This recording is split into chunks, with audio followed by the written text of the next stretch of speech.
Andriamanitra ny omba antsika rehetra ao anatin'izao fandarana andraisantsika ny fampahirezana avy amin'ny teniny izao. Anomboka ny fotoana amin'ny alalan'ny vavaka isika.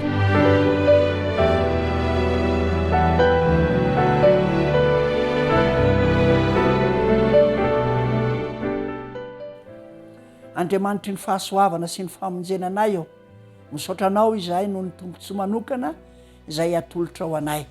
Raha andray ny teninao izahay dia aoka ny fanahinao masina no hiteny aminay, hanome anay toky sy fanantenana ny amin'izao fiainana izao, ary indrindra hampitombo ny fifandraisanay aminao ho herinay sy ho tanjakay. Tonoina amin'ny ara-tsoan'i Jesosy Kristy ilay tompo ty anay ny vavaka. Amen.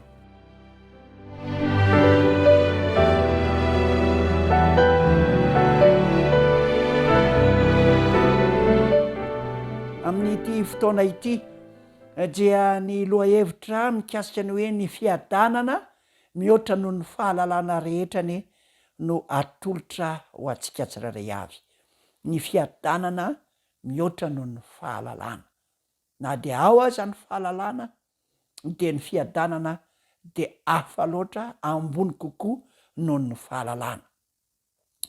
Mila manana fiantohana isika, indrindra ho an'ireo mampiasa fitaovana mba ahazahoana manao ny dia, ary dia amin'izao fotoana izao dia mahita tokoa isika fa ohatrany tsy azo antoka intsony ny fitoerana eto amin'ity zao tontolo izao ity, fa mila antoka, mila toky isika, ary zay toky sy antoka izay dia raisitsika avy amin'i Jesosy Kristy. Raha ny tenin' Jesosy eo amin'ny bokin'ny Lioka 20 ary ny 5:20 mikasika ny toetrandro farany, dia hoy izy manao hoe, Lioka 20:5-20, ny tenin'Andriamanitra dia voakitsika amin'ny anaran'i Jesosy Kristy avokoa. Ary izy famantarana eo amin'ny masoandro sy ny volana ary ny kintana, ary ety ambonin'ny tany dia izy fahorian'ny firenena amin'ny fahaverezan-kevitra noho ny firondroan'ny ranomasina sy ny fanonjany, ka ho reraka ny fon'ny olona noho ny fahatahorany sy ny fiandrasana zay zavatra ho tonga ambonin'ny tany, fa ny herilanitra dia hozongozonina. Izany no fanambarana ny amin'ny toetra zay misy eto amin'ity zao tontolo zao ity, alokely ny hiavian'ny mpamonjy ary efa tanteraka sy misy moa zany ankehitriny. Zao tontolo zao mihitsiny dia reraka ny fon'ny olona ary tonga ao amin'ny fahaverezan-kevitra ny firenena noho ny firondroan'ny ranomasina.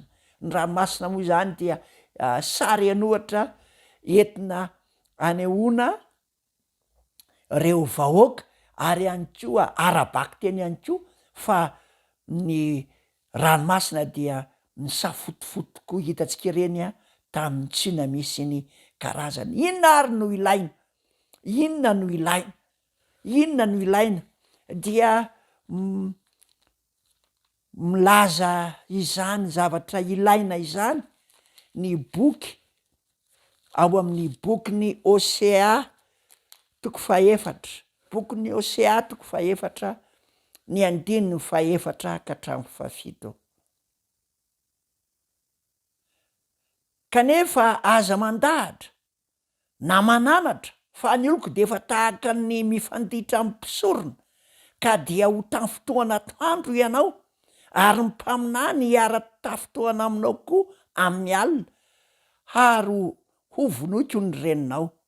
Ringana ny oloko noho ny fisian'ny fahalalana, satria ianao efa nandany fahalalana, dia ho lavo kosa tsy ho mpisoroko intsony, ary efa nanadino lalàn'Andriamanitra ianao, ka dia mba ho adinoiko kosa ny zanakao.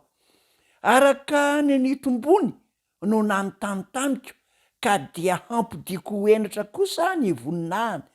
Ny fanatitra noho ny ota zay aterin'ny oloko dia haniny, ka satriny ihany ho diso reny, ary ho sahala ihany ny anjon'ny olona sy ny mpisorona, dia ho valiko izy noho ny lalany, ary ny ataony dia atsingeriko aminy, ka dia ihinana izy nefa tsy ho voky, hijangajanga izy nefa tsy hiabetsaka satria Jehova efa tsy nahony intsony.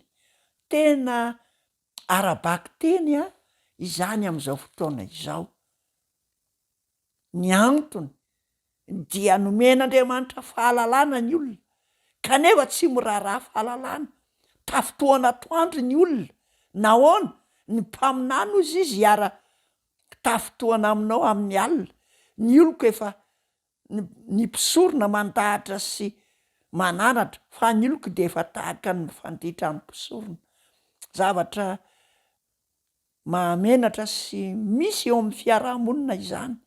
Tsy miraharaha fivavahana intsony olona ary manimbazimba ny fivavahana fa tsy hoe manao tsinitsinina ny fivavahana fotsiny.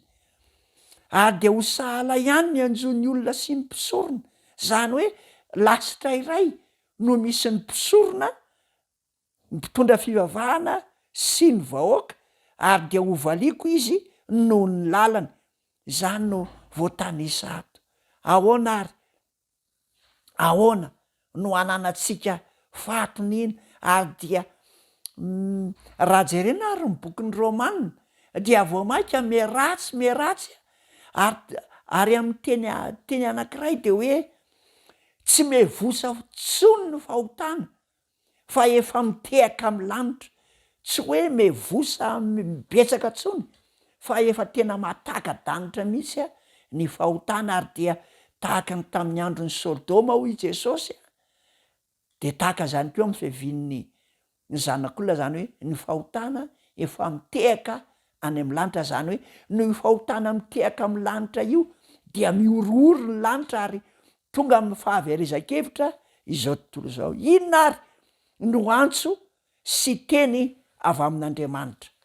Inona no antso mba hahatonga antsika hanana fiadanana ao anatin'izao toe-javatra mampalahelo sy misy sady mahatsiravina ambonin'ny tany izao? Ny bokin'ny Isaia 29, ny 1, 7 sy ny 8. Ny saina tsy miovaova dia arovanao ao amin'ny fiadanana tanteraka satria matoky anao izy. Matoky an' Jehova mandrakizay, fa Jehova tompo no vatolampy mandrakizay. Ny zavatra ampianarin'ny tenin'Andriamanitra, ny torohevitra atolotry Jehova amintsika de zao: andaontsika anana saina tsy miovaova, tsy miala amin'ny fahamarinan'ny tenin'Andriamanitra, tsy mandao izay lazainy ny Baiboly. Ny saina tsy miovaova mifanaraka indrindra am'izay ampianarin'ny Soratra Masina. Fiainana tsy miova arak'izay ampianarin'ny Kristy mba ho kristianina. Ny saina tsy miovaova amin'izany dia arovanao ao amin'ny fiadanana tanteraka satria matoky anao izy. Andehantsika atoky an'Andriamanitra. Aza takalo harena, aza takalo voninahitra, aza takalo harena mety lo eto amin'ity tany ity, eny aza mety atakalo olona aza, Jehova, matoky an' Jehova. Ny olona zay manana saina tsy miovaova ny amin'Andriamanitra sy ny fivavahana, ny amin'Andriamanitra sy ny finoana azy, de omena fiadanana tanteraka. Ho aminao anie zany teny fikasana mahafinaritra izany satria matoky anao izy. Ampitombo hifatra ny fatokianao an'Andriamanitra. Indraindray misy zavatra mbola misy ampaham-piainana mbola atolotritsika atolotritsika ho an'ny hafa fa tsy ho an'Andriamanitra. Fa hoy izy ny 1:4 hoe matoky an' Jehova mandrakizay, zany hoe mandritry ny fotoana rehetra, amin'ny toerana rehetra de omen'Andriamanitra ny fahatokisana. Meo an'Andriamanitra ny amin'ny fonao, fa Jehova tompo ny vatolampy mandrakizay. Inona ihany koa no atao mba hahatonga antsika hanana izany fiadanana izany? Salamo 7:7. Salamo 7:7, ny 1:1-7 dia ny mpanao salamo Asafa eto dia miteny salamo nataony Asafa, Andriamanitra mahasoa ny Israely tokoa ianao, dia ny madio fo, fa izao de saiky ny bolasitra ny tongotro, saiky solafaka ny diako, satria ny alina ny préare raha nahita ny fiadanany rasy fanahy ry havana. Ina nataonao eo anatrehan'izao tontolo zao zay mikorosofahana sy mandroso ihany koa eo amin'ny tontolony mahazao tontolo zao ry havana. Andriamanitra mahasoa ny Israely dia ny madio fo. Andaontsika hadio fo. Ka na inona harena izay mety tsy ho azonao satria ianao tsy miombona am'izao tontolo zao de Andriamanitra no harenanao. Ngamba ianao mety angiry satria tsy tafiditra aminao ny vola tokony eritreretinao. Ngamba ianao trapa-orena satria misy aretina izay mandany eritreritra sy mandany ny volanao. Ozy izy, Andriamanitra mahasoa ny Israely tokoa dia ny madio fo. Fa izao hoy Asafa de saiky ny bolasitra ny tongotro, saiky solafaka ny diako, satria mialina ny préare aho. Ry havana, aza mialina ny préare anao, fa izany fahotana izany efa saika nandavo ity mpanompon'Andriamanitra ity. Ary dia raha mitanisa izy dia maro ny fitansana, fa any amin'ny farany izy dia miteny manao hoe aoka ho Jehova no vatolampy sy anjarako mandrakizay. Ozy izy ny 15:20 hoe iza no ay any an-danitra ary tsy misy ety ambony tany eriko tahaka anao. Engany ianao ahazo fiadananao am' Jesosy, na ny any an-danitra na ny ety an-tany dia tsy misy iriko tahaka an'Andriamanitra. Na de levona aza ny nofoko sy ny foko dia mbola vatolampy ny foko sy anjarako mandrakizay Andriamanitra. Engany ho anananao zany Andriamanitra manome fiadanana izany, ka na de levona aza ny hoditra, na de ho simba aza ny nofo, dia Andriamanitra no anjara. Aza manana anjara amin'izay mety ho lo, mety ho levona ety an-tany ianao, fa ny zavatra rehetra ety anie de ho levona fa aoka ho Jehova no anjaranao mandrakizay dore. Ozy izy ny bokin'ny Ohabolana toko voalohany, Ohabolana toko voalohany 2:20, Ohabolana toko voalohany ny 2:20, mikasika ny anatra mamy avy amin'ny tenin'Andriamanitra mba hananana fiadanana, de hoy izy manao hoe fa ny fihemoran'ny kely saina hahafaty azy, ary ny fiadanan'ny adala handingana azy. Mahagaga zany ny fihemoran'ny kely saina hahafaty azy, ary ny fiadanan'ny adala handingana azy.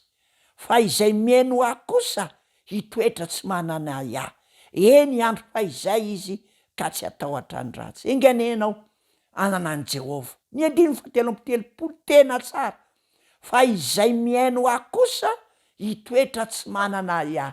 Tianao ve ny anana fiadanana? Aoka ianao iaino ny tenin'Andriamanitra rehetra, firy zay tenin'Andriamanitra nandalo teo amin'ny sofinao zay. Raha mihaino ireny ianao ka tsy mpihaino manadino mamitaka ny tenanao de ho sambatra. Dia mihaino ahy dia hitoetra tsy manana ya, eny handro fa izay izy ka tsy atahotra ny ratsy. Tompo dia mampitoetra izany fiadanana izany ho anao.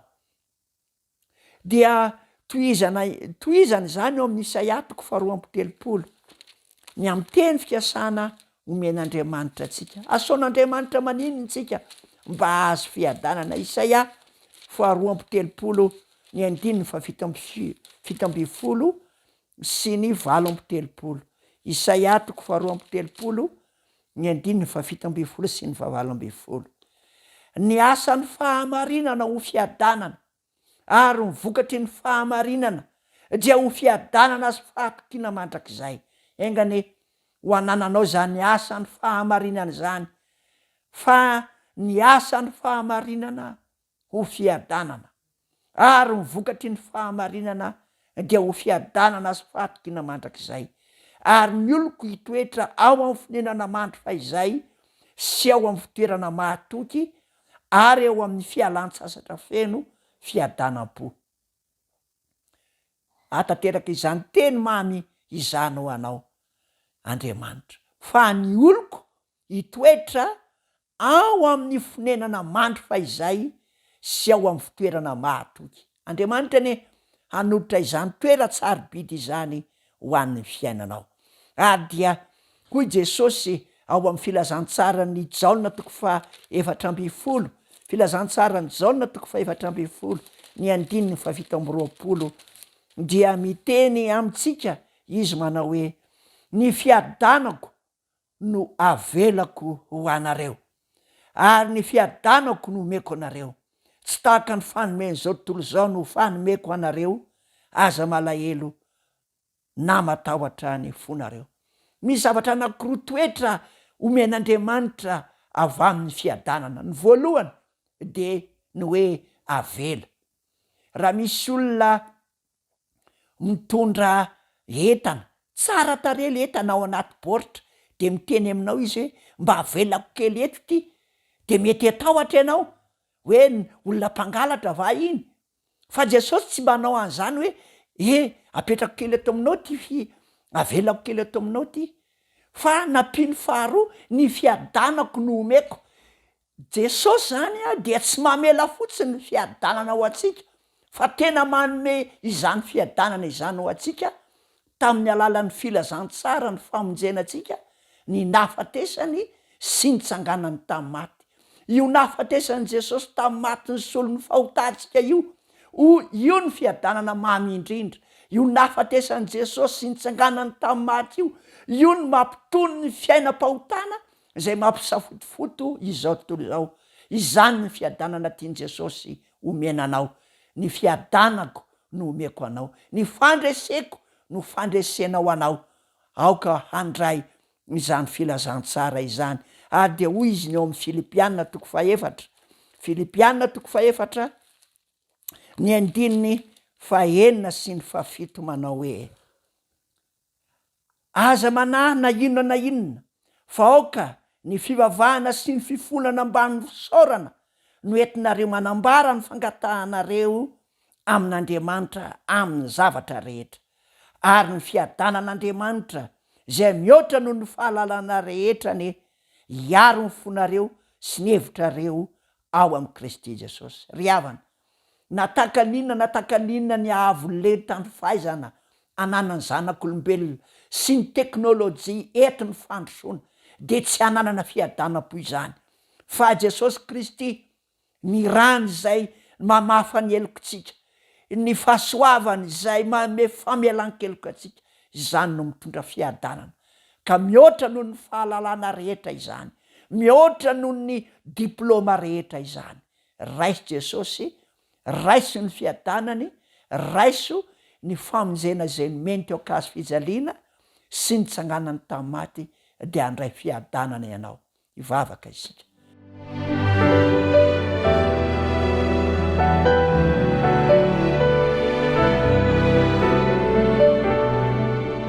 Meo anay tompo malalo ny fiadanana avy amin'ny filazantsaranao. Meo anay ny fiadanana avy amin'ny fandresenao. Meo anay ny fahatoniana sy ny fandripalemana avy amin'ny toetranao sy ny fahamendrehanao. Tianay tompo malalo ny velona amin'izany fiadanana izany, koa aoka ho ampitoerinao amin'ny fahamarinana izay, satria ny asan'ny fahamarinana ho fiadanana ary mivokatry ny fahamarinana ho fiadanana. Ianao no nanao izany taminay, koa de misaotra anao zay Jesosy eo, la iandrina ny fiadanana, mpanjaka hitondra fiadanana ho anay. Amen.